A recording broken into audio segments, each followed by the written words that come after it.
नमस्कार, मी प्रियांका नागने आपल्या मराठी चॅनलवरती तुमचं सर्वांचं स्वागत आहे। आज आपण एक महत्त्वाची अपडेट पाहणार आहोत व एक आनंदाची बातमी सुद्धा आहे व इथे एक धक्कादायक बातमी सुद्धा आहे। कारण लाडक्या बहिणींना आता 8व्या हप्त्याची प्रतीक्षा आहे। लवकरच फेब्रुवारी महिन्याचा हप्ता लाडक्या बहिणींच्या खात्यामध्ये जमा होणार आहे। पण यामध्ये काही अटी व नियम सुद्धा आहेत। तुम्ही जर निकष पाळून अर्ज केले असतील, तुम्ही पात्र झाला असेल तर आणि तरच तुम्हाला फेब्रुवारी महिन्याचे पैसे लवकरच तुमच्या खात्यामध्ये जमा होणार आहे। आता इथे तारीख तरी जाहीर झाली नाही, पण अंदाजे इथे फेब्रुवारी महिन्याचा हप्ता तुम्हाला शेवटच्या आठवड्यामध्ये मिळू शकता असे सुद्धा माहिती मिळाली आहे। पण आता कधी मिळेल? 25 ते 28 तारखेच्या दरम्यान पैसे येण्याची शक्यता जास्त आहे, कारण गेल्या 3 महिन्यापासून हप्ता शेवटच्या आठवड्यात जमा होत आहे। त्यामुळे फेब्रुवारी महिन्याचे पैसे सुद्धा शेवटच्या आठवड्यामध्ये जमा केला जाऊ शकतो। जे पात्र महिला आहेत त्यांनी लवकरात लवकर चेक करून घ्यायचं आहे, तुमचे डीबीटी लिंक आहे का, तुमच्या बँकच्या अकाउंट्स आहे त्यामध्ये काही प्रॉब्लेम आहे का, जेणेकरून जे पैसे गव्हर्नमेंट तुम्हाला देणार आहे, म्हणजे सरकार देणार आहे, त्यामध्ये तुम्हाला कोणत्याही प्रॉब्लेमला फेस करावं लागणार नाही। नाहीतर पैसे सोडल्यानंतर तुम्हाला असे होते की आमच्या अकाउंटमध्ये, आमच्या खात्यामध्ये पैसे आले नाहीत। त्याच्यामुळे आधीच तुम्ही तयारी करून ठेवायचं आहे, जेणेकरून तुम्हाला पैसे मिळून जातील। आता एक इथे धक्कादायक बातमी म्हणजे महाराष्ट्र सरकारने घोषणा केली होती की लाडक्या बहिणींना 1500 रुपये प्रत्येक महिन्याला मिळणारच। पण तुम्ही जर अर्ज केले होते, तुम्ही जर निकष पाळले नाहीत, आता इथे निकष कोणते होते की तुमचे उत्पन्न 2.5 लाखापेक्षा कमी पाहिजे आहे, तुम्ही टॅक्स कोणतेही भरला नाही पाहिजे आहे, त्यानंतर तुमच्याकडे 4 चाकी वाहन नसावे, म्हणजे तुमच्या कुटुंबातील कोणत्याही व्यक्तीकडे 4 चाकी वाहन नसावे। पण बऱ्याच लाडक्या बहिणींनी अर्ज केले होते व हे निकष पाळले नाही, त्यामुळे आता हे सुद्धा आहे की तुम्ही डिस्क्वालिफाय होणार। इंडियन एक्सप्रेस या मोठ्या न्यूजपेपरमध्ये सुद्धा ही माहिती आली आहे, तुम्ही पाहू शकता। Maharashtra to disqualify woman with 4 wheelers from receiving benefits, म्हणजे आता तुम्हाला कोणतेही बेनिफिट्स लाभ मिळणार नाही, पुढे जाऊन तुम्हाला कोणतेही हप्ता मिळणार नाही याची शक्यता सांगितली आहे। लाडक्या बहिणींना जेव्हा इलेक्शन होते तेव्हा सांगण्यात आले होते की निकष पूर्णपणे पाळूनच इथे अर्ज करावे। त्यावेळेस सरसकट सर्वच महिलांना पात्र केले होते, म्हणजे सर्व महिलांचे अर्ज इथे स्वीकारले गेले होते। पण आता पडताळणी होणार आहे, ही सुद्धा मोठी बातमी आहे। घरोघरी जाऊन लाडक्या बहिणींची पडताळणी होणार का, हा सुद्धा मोठा प्रश्न आहे।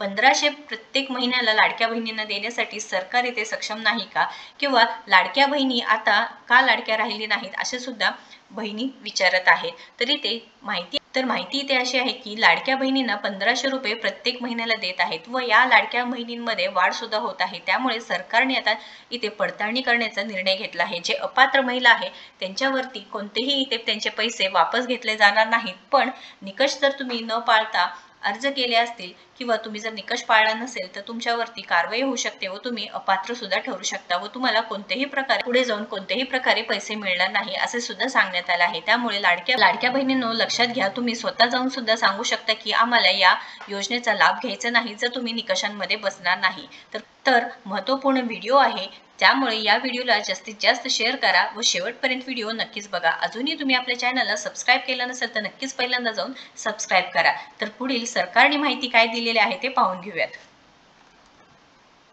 तक्रारी ज्या प्राप्त झाल्यात किंवा माध्यम असतील किंवा इतर जे लाभार्थी आहेत त्यांच्याकडनं सुद्धा काही प्रश्न आम्हाला साधारणपणे विचारले जात होते। मधल्या ह्या 1.5-2 महिन्याच्या कालावधीमध्ये योजनेमध्ये वेगवेगळ्या आमच्या जिल्हास्तरीय कार्यालय असतील, तालुकास्तरीय कार्यालय असतील, इथलं आयुक्त कार्यालय असेल, इथे काही तक्रारी आम्हाला त्या संदर्भामध्ये प्राप्त झाल्या आणि त्या आधारे आम्ही काही जी पावलं उचलत आहोत त्याची माहिती मी आपल्याला निश्चितपणाने देईन। आधार मिसमॅच म्हणजे नाव आणि आधार नंबर जो आहे हा मिसमॅचच्या संदर्भामध्ये आमच्याकडे काही तक्रारी प्राप्त झाल्या। काही दुबार ॲप्लिकेशन म्हणजे 2 वेळा योजनेच्या लाभासाठी ऑनलाईन ऑफलाईन असेल या ॲप्लिकेशन्सच्या काही तक्रारी आल्या। काही रिलोकेशन ऑफ स्टेट म्हणजे डोमेसाईलची जी अट आपण GR मध्ये घातलेली आहे त्याच्यामध्ये काही ज्या महाराष्ट्रामध्ये लग्नाच्या पूर्वी वास्तव्य करत होत्या पण लग्नानंतर त्या राज्यामधनं स्थलांतरित झालेल्या आहेत, अशा काही त्याच्यामध्ये काहींनी स्वतःहून ॲप्लिकेशन केलेलं आहे की माझं आता लग्न झालेलं आहे आणि मी आता महाराष्ट्रातून कर्नाटकमध्ये शिफ्ट झालेली आहे। काही तिथल्या स्थानिक प्रशासनाकडनं आम्हाला तक्रारी प्राप्त झालेल्या आहेत। काही चुकीचे हमीपत्र दाखल केल्याच्या सुद्धा तक्रारी या काही स्थानिक प्रशासनाकडून आलेल्या आहेत आणि काही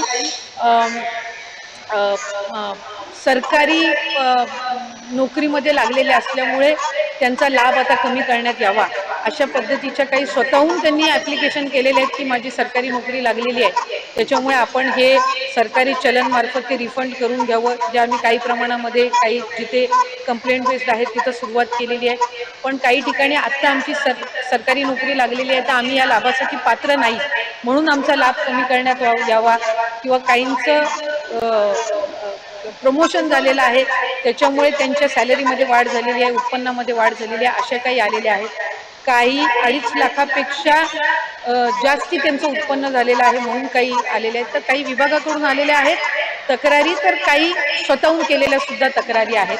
त्याच्यामध्ये साधारणपणे स्वतःहून केलेल्या तक्रारी आहेत किंवा विभागाकडून आलेल्या आहेत, याची आम्ही ज्या वेळेला साधारणपणे माहिती घेतली किंवा त्या संदर्भामध्ये ज्या वेळेला आम्ही विभाग म्हणून चर्चा केली आणि त्याच्यानंतर आम्ही मुख्यमंत्री, दोन्ही उपमुख्यमंत्र्यांसोबत त्या संदर्भातली जी चर्चा आहे ती केल्यानंतर काही बाबी GR मध्ये जो शासन निर्णय आहे याच्यामध्ये कुठलाही बदल न करता त्याच जे निकष आहेत ते जे त्याच्यामध्ये आपण बाबी निश्चित केलेल्या आहेत त्यालाच अधीन राहून काही व्हेरिफिकेशनचा आम्ही एक कार्यपद्धत आम्ही केलेली आहे डिसाईड. त्याच्यामध्ये साधारणपणे आपला जो इन्कम टॅक्स आहे, म्हणजे आपण 2.5 लाखापेक्षा कमी उत्पन्न असणाऱ्या लाभार्थ्यांना आपण याच्यामध्ये लाभ देत आहोत. तर त्याच्यामध्ये इन्कम टॅक्स डेटा हा रिकन्साईल करणं हा एक त्याच्यामध्ये आम्ही विषय घेतलेला आहे की 2.5 लाखापेक्षा आत्ता आमच्याकडे काही स्वतःहून तक्रारी किंवा विभाग म्हणून तक्रारी आलेल्या आहेत की बाबा आमचं उत्पन्न 2.5 लाखाच्या वर वाढलेलं आहे, तर आम्ही या लाभामध्ये आता पात्र होत नाही.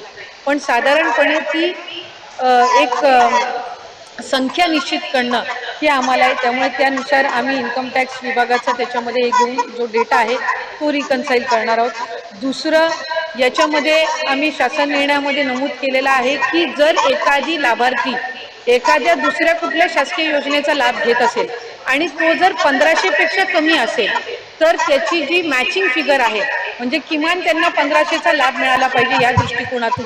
उदाहरणार्थ नमो शेतकरी योजना जी आहे याचा लाभ 1000 रुपयापर्यंत असतो.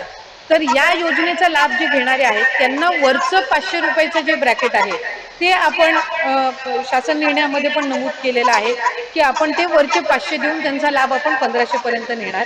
त्यामुळे त्या दृष्टिकोनातून नमो शेतकरी स्कीमचे जे लाभार्थी आहेत ते आपण निश्चित करून आणखीन एकदा त्याची व्हेरिफिकेशन करून जे त्याच्यामध्ये लाभार्थी आहेत त्यांना हा जो वरचा लाभ आहे 500 पर्यंतचा हा आपण देण्याच्या दृष्टिकोनातून करत आहोत. त्याच्यामध्ये इतर ज्या काही योजना आहेत ज्या 1500 पेक्षा कमी लाभ देणाऱ्या आहेत आणि आपण त्याला 1500 पर्यंतचा लाभ मॅचिंग करणं आहे, तर त्या दृष्टिकोनातून आम्ही एक स्क्रुटिनी एक ड्राईव्ह करत आहोत. ज्यांचे 4 चाकी वाहनं आहेत आणि तरी सुद्धा ते या ठिकाणी लाभ घेत आहेत त्यांचा आपण ट्रान्सपोर्ट विभाग जो आहे, परिवहन विभाग जो आहे त्यांच्या मदतीनं आपण तो एक डेटा त्या ठिकाणी क्रॉस व्हेरीफाय करत आहोत. ज्यांचं नावाचं मिसमॅच झालेलं आहे, म्हणजे आधार कार्डवर नाव वेगळं आणि स्पेलिंग आणि त्यांचं बँकचं खातं जे आहे त्याच्यावर त्यांची स्पेलिंग ही वेगळी आहे, ती एक क्रॉस व्हेरिफिकेशन आपण करत आहोत. आणि आम्ही केंद्र सरकारकडे किंवा आपल्या सेंट्रल गव्हर्नमेंटकडून आधारचं एक अप्रुव्हल आपल्याला लागतं EKYC साठी, तर ती एक आम्ही त्यांची परवानगी आल्यानंतर ती एक आम्ही सुरुवात करत आहोत. त्यामुळे या 5 बाबींवर आपण साधारणपणे जे आम्हाला कंप्लेंट आलेले आहेत, मग काही कंप्लेंट पालघरमधून आलेले आहेत, काही यवतमाळमधून आलेले आहेत, काही फलटण साताऱ्यामधून आलेले आहेत, काही वर्ध्यामधून आलेले आहेत. तर या ज्या साधारणपणे कंप्लेंट झालेल्या आहेत त्याच्या आधारे आपण या 5 बाबींवर चौकशी किंवा एक क्रॉस व्हेरिफिकेशन आपण सुरू करत आहोत. याच्यामध्ये कुठेही आपण जो शासन निर्णय मूळ काढला होता याच्या कुठलेही निकष किंवा त्याच्यामध्ये कुठलेही बदल आपण करत नाही आहोत. फक्त जे निकष आम्ही GR मध्ये ठेवलेले होते त्याला अनुसरून ज्या काही तक्रारी आलेल्या आहेत त्या 5 बाबींवर आपण लक्ष केंद्रित करून ही पुढची जी काही व्हेरिफिकेशनची पद्धत आहे ती आपण करत आहोत. आम्ही आधी सुद्धा स्पष्टता दिलेली आहे की आपण साधारणपणे अधिकाधिक गरजू महिलांना हा लाभ मिळण्याच्या दृष्टिकोनातून ही योजना आणलेली आहे. महिला आर्थिकरित्या सक्षम झाल्या पाहिजेत या दृष्टिकोनातून ही आणलेली आहे. त्याच्यामुळे ज्या काही आत्ता ज्या बाबी आम्ही नमूद केल्या या कंप्लेंट बेस्ड आहेत.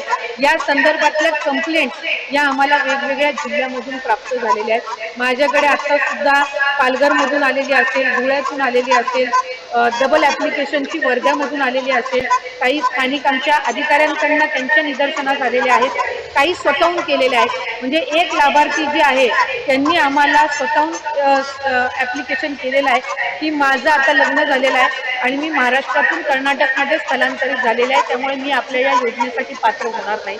एक आम्हाला जी आलेली आहे त्यांनी स्वतः दिलेला आहे की आधार कार्ड हे करत असताना मी चुकीचा नंबर त्याच्यामध्ये टाकला.